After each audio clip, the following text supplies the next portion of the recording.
Irmãos e irmãs, vamos a mais uma liturgia da palavra. Momento de fé, momento de meditação. É aquele momento em que deixamos Deus nos falar. A serviço do Rei Jesus, aqui estamos para evangelizar. Afinal, foi a ordem, a determinação, a orientação de Jesus Cristo para todos nós cristãos. Ide pelo mundo e evangelizai. Liturgia da Palavra, 8 de novembro de 2019, sexta-feira, 31ª semana do Tempo Comum.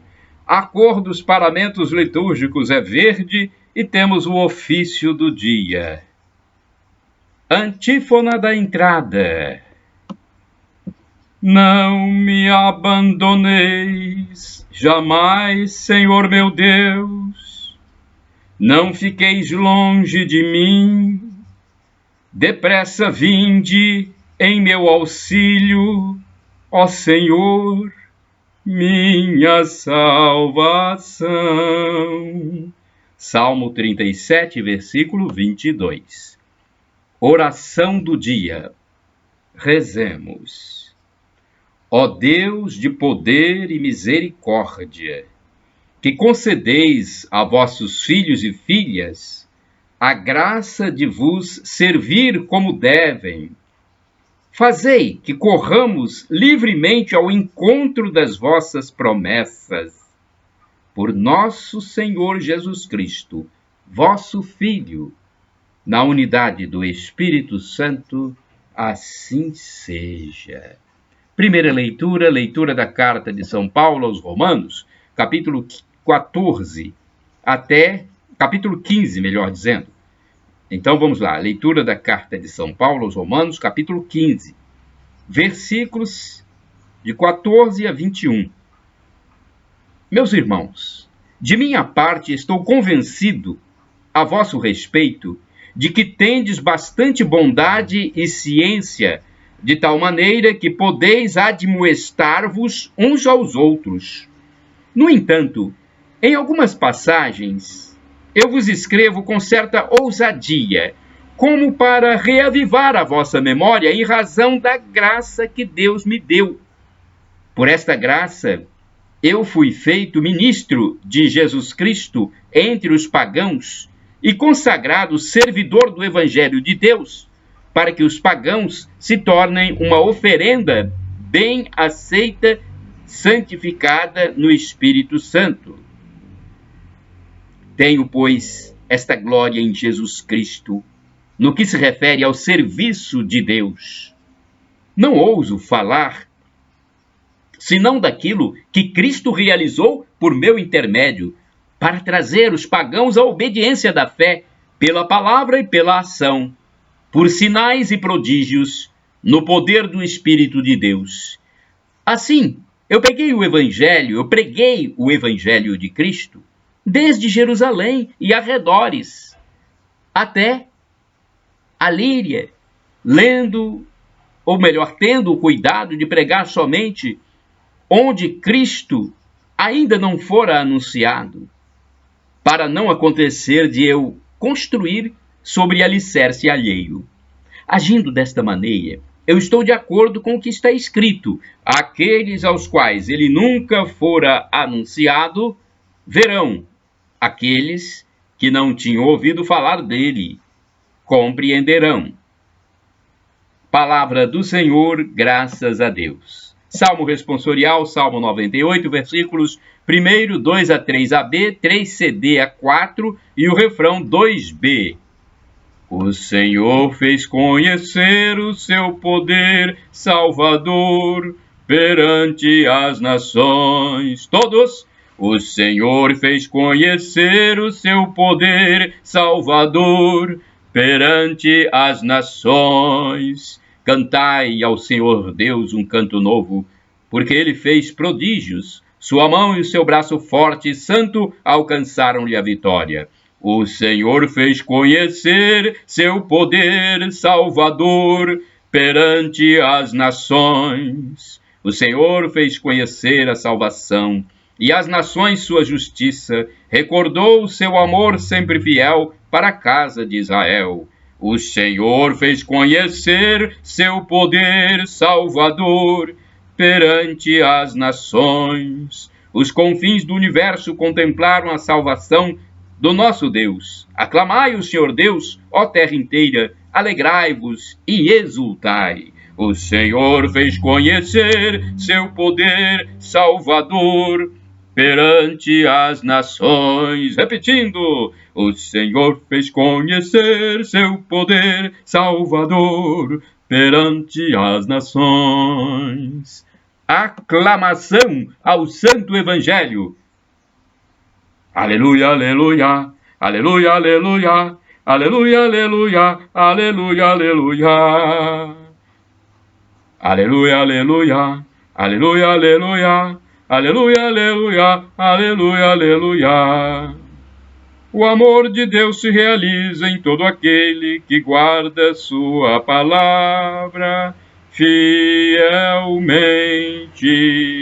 que guarda sua palavra fielmente. Primeira carta de São João, capítulo 2, versículo 5. Aleluia, aleluia, aleluia, aleluia, aleluia, aleluia, aleluia, aleluia. Evangelho de Jesus Cristo segundo São Lucas, capítulo 16, versículo do 1º ao versículo número 8. O Senhor esteja convosco, Ele está no meio de nós. Proclamação do Evangelho de Jesus Cristo segundo São Lucas. Glória a vós, Senhor. Naquele tempo, Jesus disse aos discípulos: um homem rico tinha um administrador que foi acusado de esbanjar os seus bens. Ele o chamou e lhe disse: que é isto que ouço a teu respeito? Presta contas da tua administração, pois já não podes mais administrar meus bens. O administrador então começou a refletir: o Senhor vai me tirar a administração. Que vou fazer? Para cavar não tenho forças, de mendigar tenho vergonha. Já sei o que fazer, para que alguém me receba em sua casa quando eu for afastado da administração. Então ele chamou cada um dos que estavam devendo ao seu patrão e perguntou ao primeiro: quanto deves ao meu patrão? Ele respondeu: 100 barris de óleo. O administrador disse: paga a tua conta, senta-te depressa e escreve 50. Depois ele perguntou ao outro: e quanto deves? Ele respondeu: 100 medidas de trigo. O administrador disse: pega a tua conta e escreve 80. E o Senhor elogiou o administrador desonesto, porque ele agiu com esperteza. Com efeito, os filhos deste mundo são mais espertos em seus negócios do que os filhos da luz. Palavra da salvação, glória a vós, Senhor. Pelo sinal da Santa Cruz, livra-nos Deus, nosso Senhor, dos nossos inimigos. Portanto, é uma parábola de Jesus Cristo. Interessante, não é? Vamos à primeira reflexão da Palavra e Vida 2013, um livro da editora Ave Maria.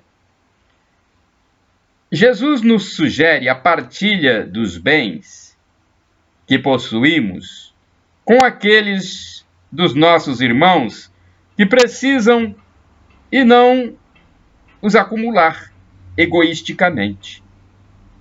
Por instinto, não queremos que ninguém toque no que é nosso, e se alguém não nos devolver o que lhe emprestamos, passamos a considerá-lo como se fosse um inimigo. O conselho que nosso mestre nos dá é do desprendimento das coisas terrenas, pois nada levaremos conosco quando morrer. Ajuntai para vós tesouros no céu, onde não os consomem nem as traças nem a ferrugem, e os ladrões não furtam nem roubam, conforme está em Mateus 6, versículo 20. Então, é uma das reflexões. Agora temos a reflexão do Antônio Carlos Santini, da Comunidade Católica Nova Aliança. E-mail santini@novaalianca.com.br. Liturgia comentada. Esbanjar os bens. Lucas 16, versículo do 1º ao 8º. Foi esta acusação que levou o gerente a ser demitido pelo proprietário das terras e esbanjar os bens. Realmente, isto não se faz. Quando o dono das terras admite um gerente, inicia uma relação de mútua confiança. Por um lado, o senhor das propriedades espera por algum retorno e confia que a atuação do gerente levará a terra a produzir o ouro do trigo e o sangue vivo das videiras. Por outra parte, o gerente merece o salário combinado e, possivelmente, uma participação nos lucros do seu patrão. Sei que não estou no foco da parábola contada por Jesus e registrada por São Lucas, que era bem outro. Para tomar posse das coisas de Deus, os filhos da luz deveriam dedicar a mesma astúcia e o mesmo empenho que os filhos do mundo dedicam às posses materiais. Esta era a lição central que o mestre nos passava. Mas vou prosseguir no rumo inicial. Não se pode impunemente esbanjar os bens que nos foram confiados. E isto inclui, por certo, os dons da criação. Em sua recente encíclica sobre as questões ambientais, que tem como título as palavras de um poema de Francisco de Assis, Laudato Si, o Papa, do mesmo nome, escreve: esta irmã, nossa casa comum, o planeta Terra, clama contra o mal que lhe provocamos por causa do uso irresponsável e do abuso dos bens que Deus nela colocou. Crescemos a pensar que éramos seus proprietários, dominadores, autorizados a saqueá-la. A violência que está no coração humano, ferido pelo pecado, vislumbra-se nos sintomas de doença que notamos no solo, na água, no ar e nos seres vivos. Por isso, entre os pobres mais abandonados e maltratados, conta-se a nossa terra oprimida e devastada, que geme e sofre as dores do parto, conforme Romanos 8, versículo 22. Esquecemos-nos de que nós mesmos somos terra, conforme Gênesis 2, versículo 7. O nosso corpo é constituído pelos elementos do planeta. O seu ar permite-nos respirar, e a sua água vivifica-nos e restaura-nos. Laudato Si 2. Essas palavras do Papa nos ajudam a tomar consciência de que estamos imersos em um processo iniciado já na Idade Média e que podemos chamar de expansão capitalista. Movidos pelo lucro, os homens consideram os dons do Criador, o proprietário, dono, patrão, como reles matéria-prima, logo transformada em mercadoria. Uma sociedade mercantil tende a cometer esta degradação dos dons divinos. Nada mais que matérias, substâncias e objetos para comprar, vender e acumular. Na prática, esta realidade faz de nós sérios devedores. Estamos sujeitos a uma grave cobrança. Presta contas de tua administração. Lucas 16, versículo 2. Não seria hora de convocar os outros devedores a realizar uma boa partilha de tudo o que acumulamos indevidamente? Orai sem cessar. Abres a mão, Senhor, e todos se saciam de bens. Salmo 104, versículo 28. Agora temos o santo do dia. É uma biografia feita pelo padre Evaldo César de Souza, missionário redentorista. Ele escreveu para o site a12.com. E eu faço este vídeo para o meu canal no YouTube, Paulo Roberto Maciel. Blog, repórterpaulomaciel.blogspot.com. Rede social, www.facebook.com/Paulo Maciel da Rádio. Santo do dia 8 de novembro, São Godofredo. Godofredo, cujo nome significa Paz de Deus, nasceu em 1066, filho de família nobre francesa. Com 5 anos, foi entregue para ser educado pelos monges beneditinos.